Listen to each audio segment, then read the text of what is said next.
أعوذ بالله من الشيطان الرجيم.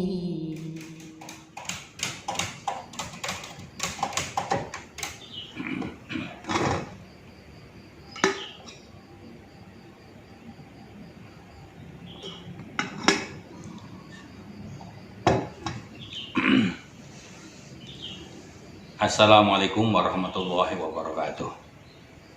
Alhamdulillah wa syukurillah wa la na'budu illa iya. Asyhadu an la ilaha illallah wahdahu la syarikalah wa asyhadu anna Muhammadan abduhu wa rasuluh. Allahumma shalli wa sallim ala Muhammad wa ala alihi wa ashabihi ajmain, amma ba'd. Wa ya ayyuhal hadirun ittaqullaha haqqa tuqatih wa la tamutunna illa wa antum muslimun. Wa qala Allah ta'ala fil Qur'anil Karim, a'udzu billahi minasy syaithanir rajim. Bismillahirrahmanirrahim. Wa laqad dara'na li jahannama katsiran minal jinni wal ins lahum qulubun la yafqahuna biha wa lahum a'yunun la yubsiruna biha wa lahum adhanun la yasma'una biha ulaika kal an'am bal hum adall ulaika humul ghafilun. Para pemirsa yang dirahmati oleh Allah Subhanahu wa taala, mari kita bersyukur kehadirat Allah Subhanahu wa taala bahwa pada kesempatan yang berbahagia ini kita bisa ketemu dan silaturahim dalam kajian-kajian singkat untuk agama Islam ini. Saya yakin pemirsa yang dirahmati oleh Allah bahwa Al-Quran adalah sebagai pedoman hidup manusia, dan kita yakin akan kebenarannya, dan yakin ini adalah sebagai petunjuk, dan yakin ini adalah untuk pensucian jiwa kita. Setelah kita melakukan Idul Korban yang baru 1 minggu yang lalu, maka saya ingin mengingatkan pada diri saya dan juga para pemirsa yang dirahmati oleh Allah Subhanahu wa taala, itu sesuai dengan apa yang diberikan oleh Allah, bahwa Allah menjelaskan pendekatan pada korban itu, bahwa Hari Raya Idul Korban itu adalah penyembelihan hewan. Nah, penyembelihan hewan itu kemudian dikaitkan dengan ayat ini, surat Al-A'raf ayat 179, bahwa penyembelihan korban itu adalah penyembelihan sifat-sifat kebinatangan bagi manusia. Jadi manusia itu jangan sampai seperti binatang. Maka perumpamaan inilah yang sangat indah bagi mereka yang mau mendalami Al-Quran maupun mendalami kajian-kajian keislaman. Begini, walaqad dara'na li jahannama katsiran minal jinni wal ins. Jadi Allah itu akan memenuhi, apa yang dipenuhi itu? Li jahannam, yaitu jahanam, neraka jahanam. Nah, neraka jahanam itu adalah tempat yang paling buruk. Nah, katsiran minal jinni wal ins, kebanyakan itu dari jin dan manusia. Jadi jin dan manusia itu adalah potensi untuk bisa dikirim dan dipenuhi jahanam itu.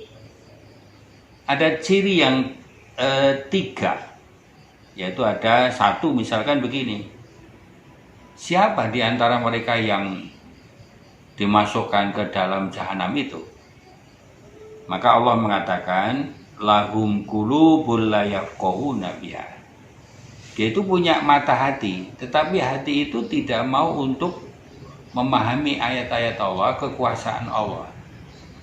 Bahwa Allah lah yang memberi rezeki kita, Allah itu adalah yang memberi hidup kita dan menjadikan sehat bagi kita, itu adalah Allah. Nah, pada kesempatan ini ya kita melihat bagaimana orang yang tidak mau memahami ayat-ayat Allah. Jadi kalau kita lihat di masyarakat itu, Al-Quran itu tidak dimaknai sebagai pedoman hidup. Dan tidak dimaknai Al-Quran itu dari sumber hukum. Dan tidak dimaknai Al-Quran itu sebagai petunjuk bagi orang itu beribadah. Nah, kalau itu tidak, maka dia itu seperti binatang. Orang yang punya hati, tetapi hati itu tidak digunakan untuk memahami ayat Allah, kal an'am, seperti binatang, bal adollu, bahkan dia itu lebih sesat. Itu untuk hati. Nah, kemudian yang kedua itu adalah walahum a'yunul la yubsiruna biha. Dia itu diberi mata, tetapi mata itu mata itu tidak dijadikan untuk memahami ayat-ayat Allah itu. Nah, kemudian walaqad dzara'na li jahannama katsiran minal jinni wal jin lahum qulubun la yaquna biha wa lahum a'yunu. Jadi punya mata, tetapi mata itu la yubsiruna biha, tidak untuk melihat kekuasaan Allah kemudian beribadah. Misalkan begini, kasus-kasus yang ada, orang itu sebenarnya tahu bahwa itu adalah korupsi, tetapi dia menutup mata untuk tidak melihat bahwa itu korupsi. Itu sebenarnya barang haram, tetapi dia tidak mau melihat bahwa itu adalah haram. Nah, itulah yang disebutkan pada walahum a'yunul la yubsiruna biha. Jadi misalkan terjadinya peredaran tata surya, dia tidak mau berpikir, dia tidak mau melihat bahwa itu adalah kekuasaan Allah. Nah, kemudian dia menjadi lupa. Yang ketiga, walahum adzanun la yasmauna biha. Dia itu diberi telinga, tetapi dia tidak mau mendengar ayat-ayat Allah. Jadi realitas hidup itu, misalkan wong genah subuh itu waktu untuk sholat subuh. Tapi ketika dia dengar azan subuh, dia tidak mau bergerak. Jadi telinga itu ya tidak merespon apa yang diperintahkan oleh Allah. Tidak merespon. Nah, responnya apa sebenarnya? Kalau kita dipanggil oleh Allah, itu mestinya cepat-cepat kita berangkat. Gitu loh. Hewan saja kalau seperti biasa diberi makan, katakanlah kur bagi ayam, dia datang. Tetapi manusia itu Allahu Akbar, hayya 'alas shalah, hayya 'alal falah. Mari kita sholat, mari cari kemenangan, tapi tidak beranjak kepada tempat tidurnya. Berarti dia itu adalah seperti yang digambarkan oleh Allah, itu walahum adzanun la yasmauna biha. Jadi itu. Maka Allah mengatakan kal an'am, seperti binatang. Balhum adollu, bahkan dia itu lebih sesat. Nah, inilah yang saudara-saudara yang saya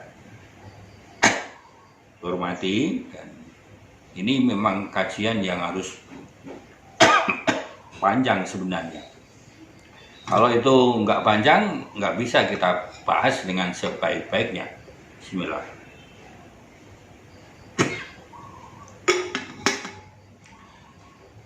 Jadi mari kita pahami ayat-ayat Al-Quran itu dengan hati kita, dengan penglihatan kita, dengan telinga kita, agar kita itu menjadi orang yang beriman. Menjauhi dari sifat-sifat kebinatangan, rakus, tidak tahu malu, dan tidak mau ngerti. Maka kekuasaan Allah itulah yang harus kita lakukan sebagai pedoman hidup dan pedoman dalam kehidupan di dunia maupun kehidupan di akhirat. Saya kira itu yang perlu saya sampaikan, dan mudah-mudahan ini bermanfaat bagi kita, terutama pada diri saya, juga para pemirsa yang dirahmati oleh Allah. Terima kasih. Wabillahi taufiq wal hidayah. Wassalamualaikum warahmatullahi wabarakatuh.